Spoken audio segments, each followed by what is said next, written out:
American border agents are on high alert after a warning of possible attacks from the other side of the border. The threat serious enough to warrant a new memo that urges the agents to wear ballistic armor and travel in groups. NewsNation's Jorge Ventura is live for us in San Antonio. Jorge, what exactly is driving this new call for increased vigilance?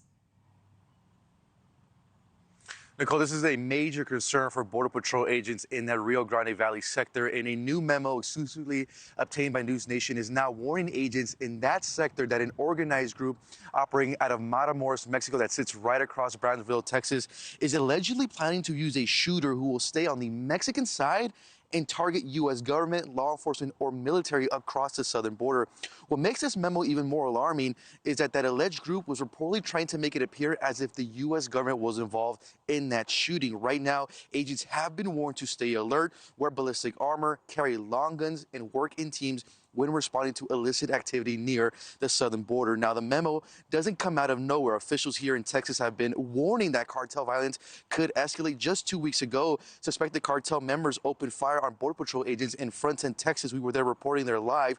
No one was injured on either side, but Texas DPS has been preparing for more violent confrontations as cartels on the border could be resorting to more of an aggressive approach towards U.S. Border Patrol agents on that southern border, Nichole. All right, so we know that the Justice Department recently also released this directive. It targets criminals, it targets transnational criminal organizations. So how does all of that potentially fit into what is happening now?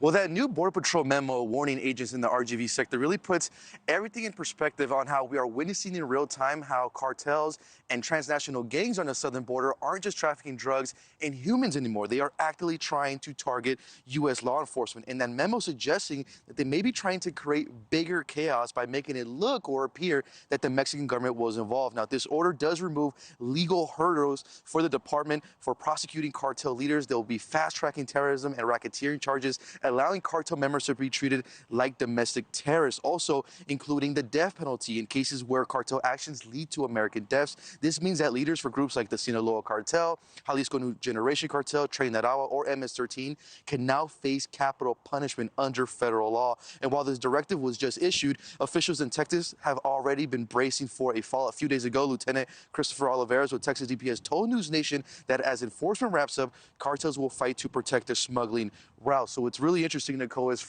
I spent many years reporting on the southern border on the Mexican side.